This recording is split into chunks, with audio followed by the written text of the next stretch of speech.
Un chico de oro de la gran pantalla, su rostro esculpido para pósters juveniles y tarjetas de estudio, con pelo rubio que relucía como si hubiera atrapado el sol de California. Se suponía que era el sueño perfecto, el chico que toda madre aprobaba y del que toda chica susurraba en las fuentes de soda.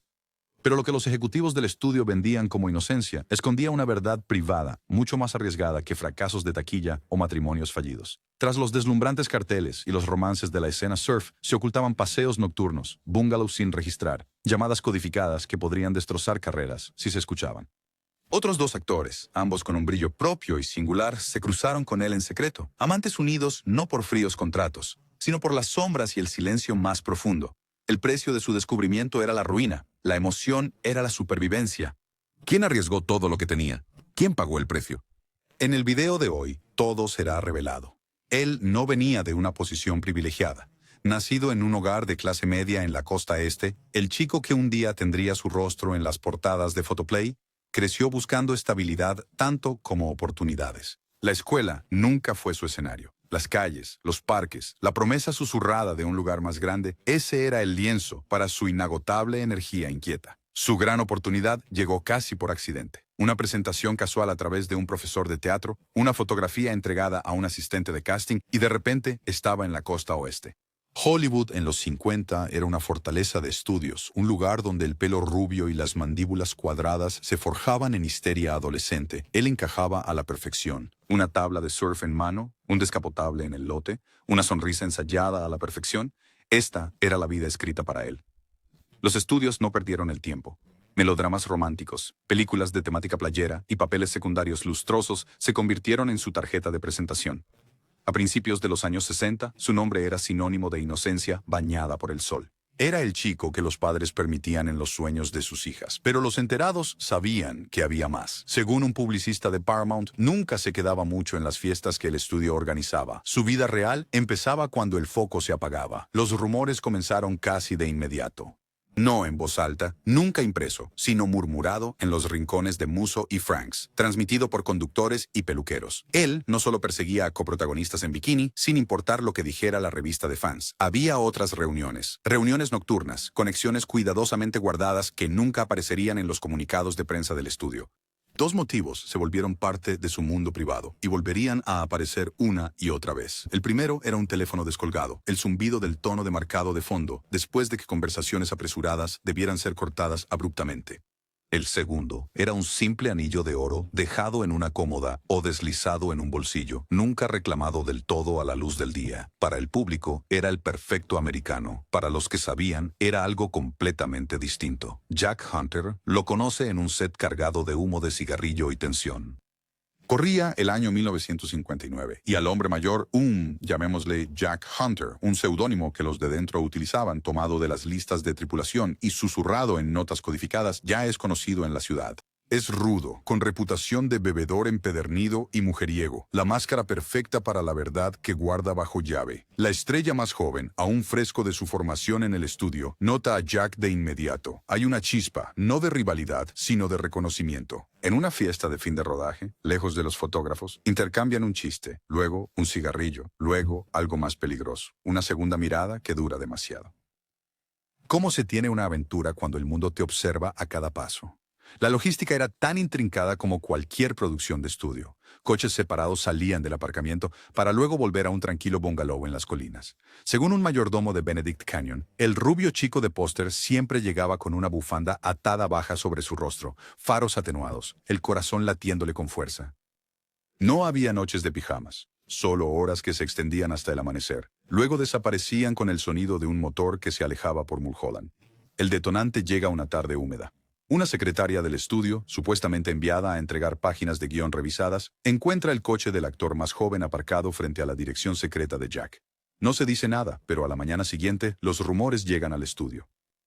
De repente, los productores lo apartan. Ten cuidado con quién te juntas, la gente habla. Las palabras son ligeras, pero la amenaza que esconden es de hierro. La escalada llega rápido.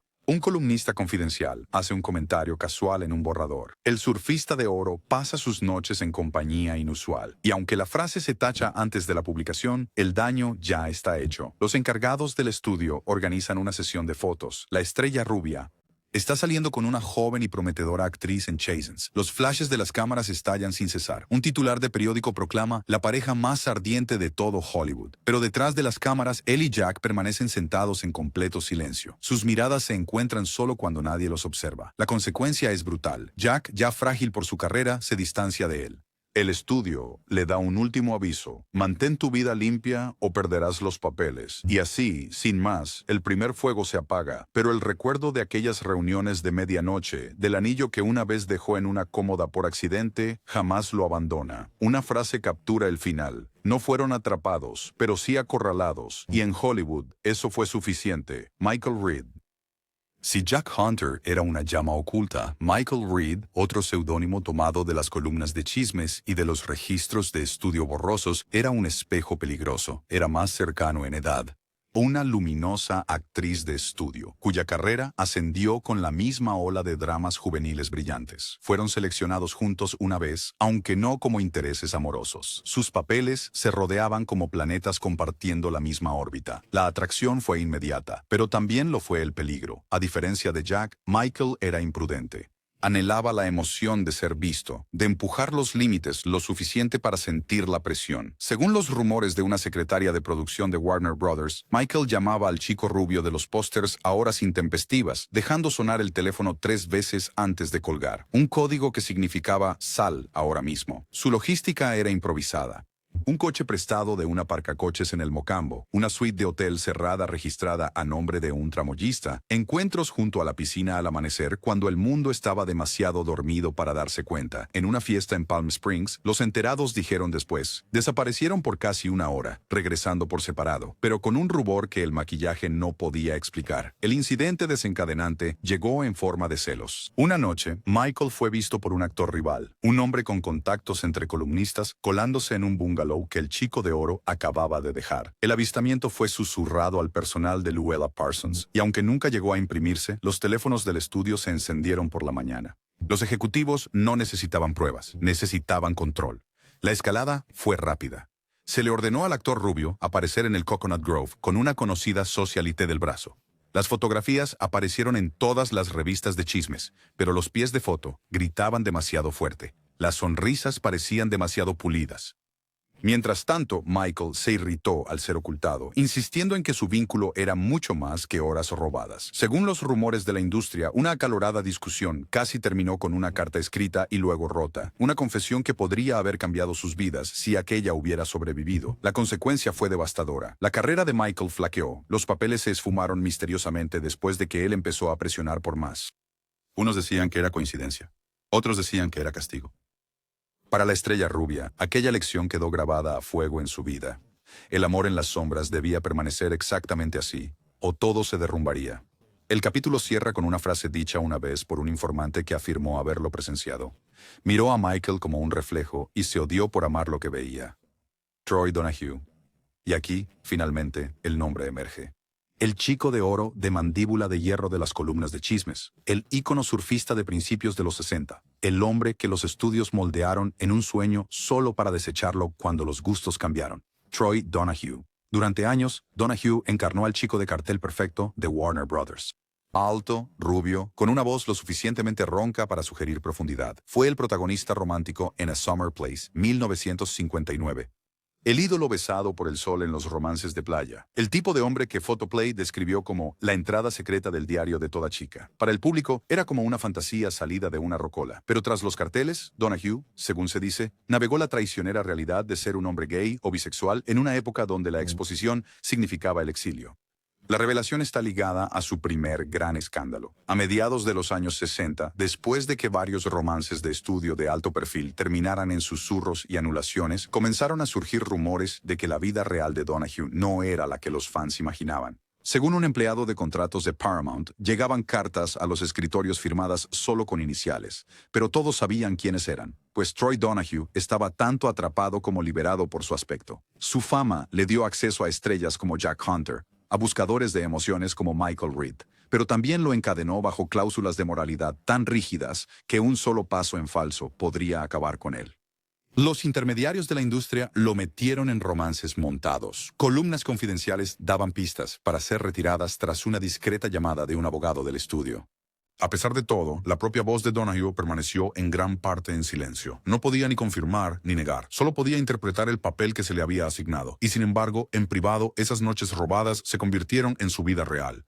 Paseos a medianoche por Mulholland, cenas tranquilas, donde las manos se rozaban bajo manteles de lino, un anillo olvidado en una cómoda esperando ser recuperado. Esos fueron los momentos que importaron, pero eso fue solo el principio. A partir de este punto, la historia de Donahue no trata solo de a quien amó, sino de lo que le costó. Papeles perdidos, reputaciones gestionadas, un legado reformado.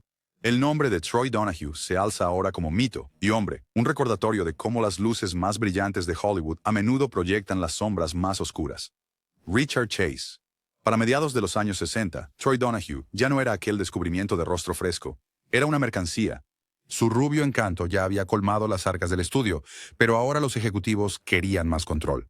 Presentamos a Richard Chase, un poderoso productor más conocido por sus férreos contratos que por su creatividad.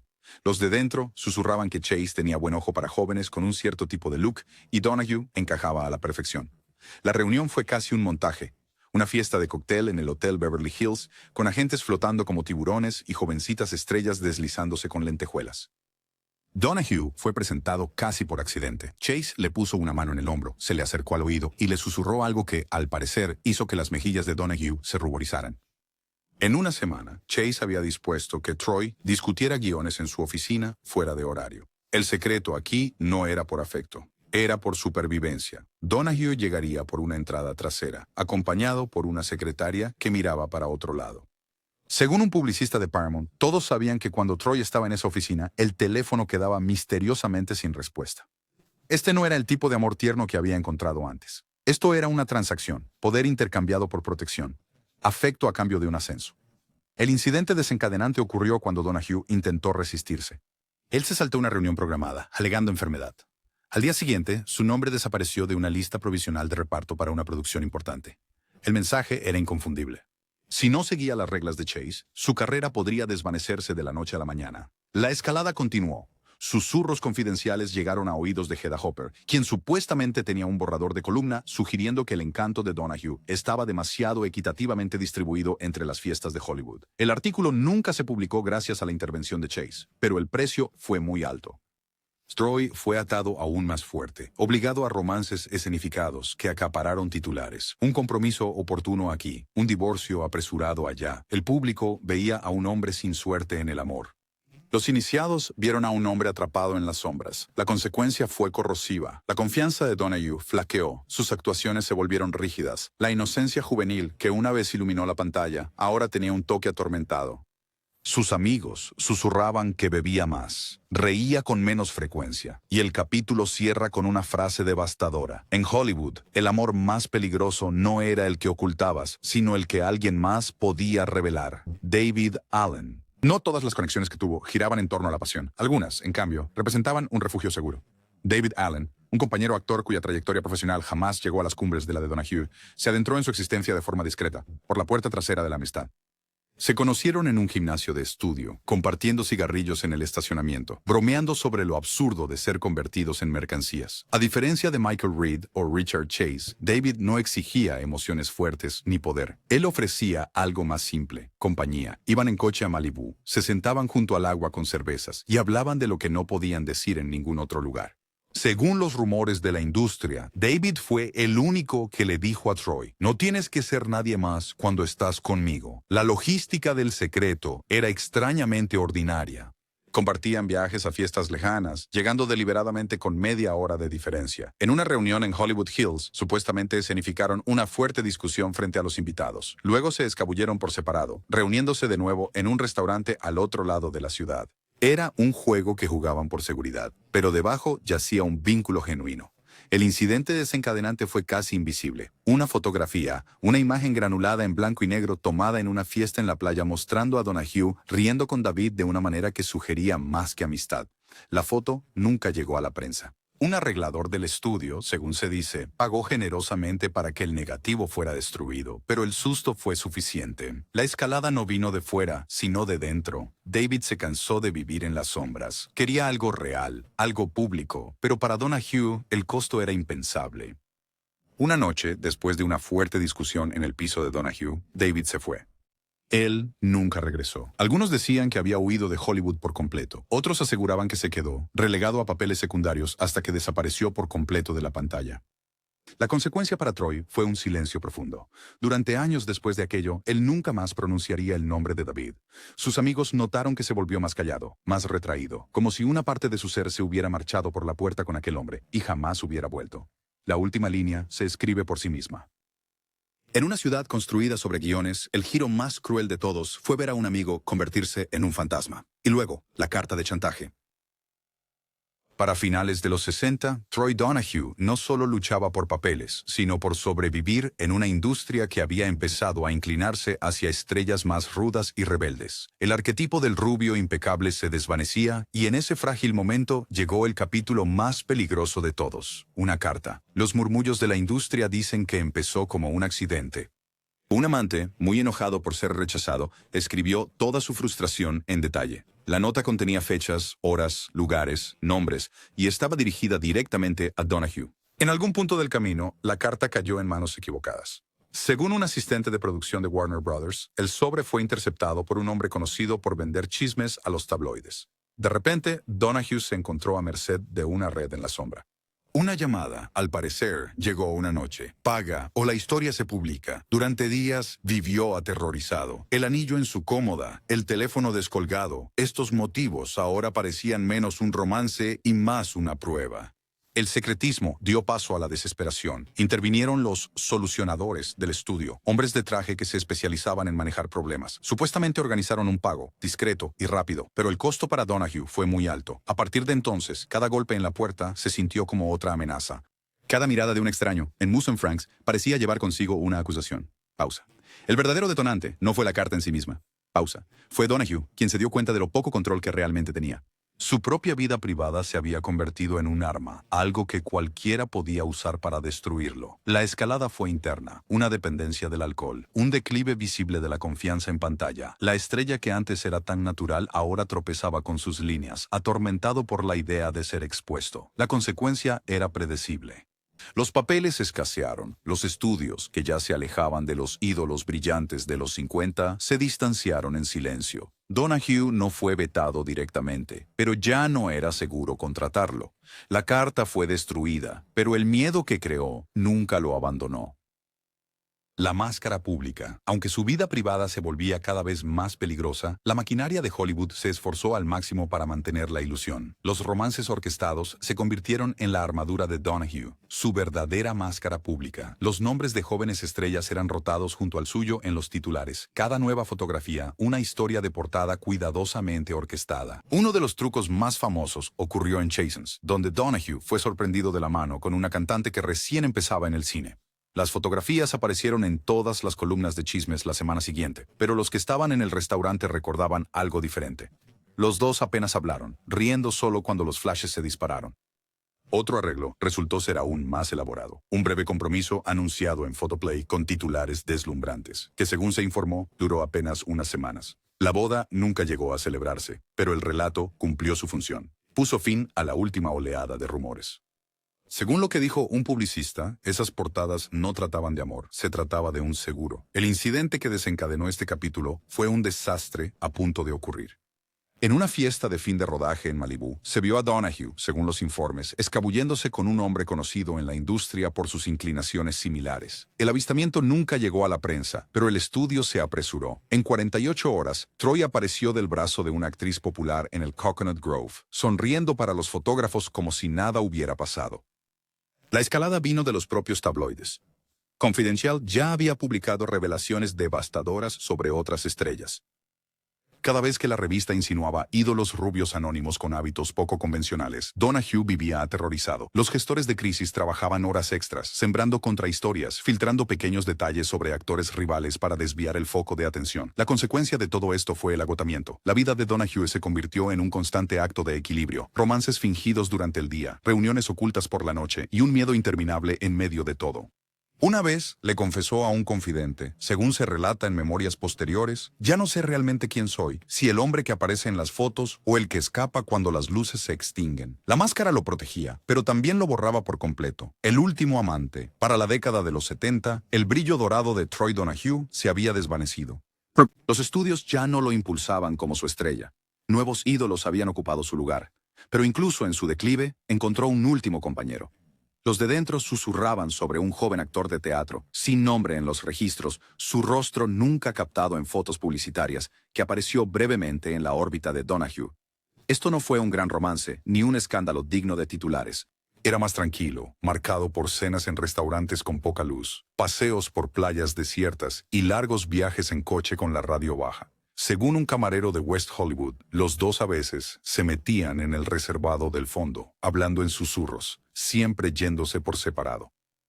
El detonante fue cuando el joven obtuvo un pequeño papel en un piloto de televisión. Los productores notaron rápidamente la atención de Donahue, sus visitas nocturnas al estudio. Los rumores crecieron. ¿Estaba el ídolo caído formando a un protegido o algo más? Los rumores llegaron a oídos equivocados. Donahue se apartó. La escalada no fue chantaje esta vez, sino resignación. Donahue ya no tenía fuerzas para combatir la maquinaria de los encubrimientos. Dejó que el joven se alejara. Su amistad terminó sin confrontación, sin una escena, solo silencio. El resultado fue definitivo. Al final de la década, el mundo privado de Donahue era pura soledad. Aún tenía amigos, aún trabajaba esporádicamente. Pero el muchacho de oro que una vez ardió con pasión secreta, ahora vivía en el crepúsculo del recuerdo. El amor en las sombras lo había mantenido con vida, pero, finalmente, también lo dejó solo. Para entender la vida secreta de Donahue, uno debe comprender el propio Hollywood. Los estudios de los años 50 y 60 eran verdaderos imperios de control. Los contratos incluían cláusulas morales tan estrictas que incluso rumores de conducta inusual podían acabar con una carrera. Una sonrisa demasiado cálida en la fiesta equivocada, una carta olvidada en el escritorio equivocado. Esto podría destruir el sustento de un hombre. Los publicistas actuaban como guerreros en la sombra. Solo Warner Brothers, según se informa, empleaba equipos enteros cuyo trabajo era plantar historias en revistas de chismes como Photoplay y Modern Screen. Si los rumores se hacían demasiado fuertes, a Luella Parsons o a Hedda Hopper se les podía dar otra carnada. Un escándalo sobre una estrella rival, un compromiso falso, una noche de borrachera montada para fotografías. Los solucionadores también hacían lo suyo. Un exagente de la MGM, hablando años después, afirmó: "No estábamos protegiendo la moralidad. Estábamos protegiendo dinero". Si a Troy Donahue se le veía con un compañero masculino, un fixer podría pagar a un fotógrafo, destruir un negativo o crear una contranarrativa antes de que las prensas rodaran, y revistas como Confidential acechaban como buitres. Se enorgullecían del escándalo, insinuando secretos sin siempre mencionar nombres. La imagen rubia de Donahue encajaba con su arquetipo predilecto, el chico de oro con sombras ocultas. Que la revista nunca publicara un reportaje completo sobre él no fue suerte, fue estrategia. Los estudios negociaban, intercambiaban, a veces incluso pagaban para mantener su nombre limpio. La maquinaria era implacable, pero también frágil. Un solo desliz, un chantajista sin pagar, un fotógrafo renegado, podrían haberlo arruinado todo. Entre los fragmentos del legado de Donahue, un elemento ha persistido en susurros, una fotografía. La tradición industrial la describe como una Polaroid, algo descolorida, mostrando a Donahue en un bungalow de Malibú riendo con otro hombre. La foto, supuestamente guardada en una pila de revistas, apareció décadas después en una venta privada de bienes. Nadie sabe con certeza si la imagen era auténtica. Algunos afirman que fue destruida por coleccionistas. Otros dicen que permanece guardado bajo llave en un archivador. Su existencia es conocida solo por un puñado de archivistas. Pero el detalle táctil de la historia es irresistible. Los bordes de la Polaroid rizándose con la edad, la tinta en el reverso manchada, el fantasma de un momento atrapado en el tiempo. Sea real o imaginada, la fotografía representa más que una prueba. Encarna todo el dilema de la vida de Troy Donahue, una verdad vivida plenamente en las sombras, preservada solo en fragmentos que nunca pudieron ser compartidos públicamente. Con el paso de los años, la carrera de Donahue decayó. Luchó contra el alcohol, soportó matrimonios fallidos y vio su estrella desvanecerse de la marquesina al olvido. Aún en su decadencia, se mantuvo con una extraña dignidad. Sus amigos recuerdan que rara vez hablaba del pasado, como si el mero acto de recordar arriesgara romper la frágil armadura que había construido.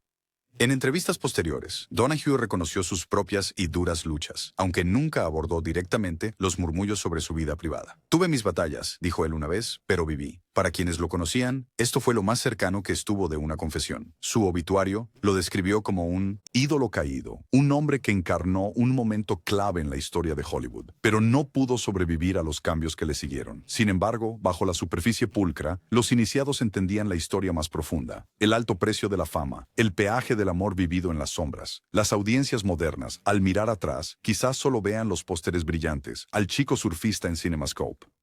Pero para comprender a Troy Donahue en su totalidad hay que ver tanto su luz como su sombra. Su vida no fue simplemente sobre la fama. Se trató de la supervivencia en un mundo que castigaba la autenticidad, el teléfono descolgado, el anillo de oro olvidado en una cómoda, el amor vivido en las sombras y el alto costo de llevar un nombre. La historia de Troy Donahue es mucho más que el cuento de un galán de Hollywood. Es un recordatorio del frágil equilibrio entre imagen e identidad, del alto precio pagado cuando el amor debe permanecer oculto. Detrás de las vallas publicitarias, detrás de las portadas de revistas de fans, había un hombre que quería lo que todos quieren: conexión, verdad, libertad. Pero en el viejo Hollywood, la libertad era el único lujo que las estrellas no podían permitirse. Los romances secretos de Donahue, sus silencios, su supervivencia, son todas piezas de un legado que aún resuena en la actualidad. Su vida nos fuerza a preguntar: ¿cuántos sueños se edificaron sobre sombras? ¿Cuántos nombres acarrean un precio demasiado alto para soportar? Si encontraste este viaje a través de la historia oculta de Hollywood Iluminador, asegúrate de darle me gusta a este video, suscribirte a nuestro canal y activar la campana para no perderte nuestra próxima inmersión, porque el pasado aún guarda secretos y estamos aquí para descubrirlos.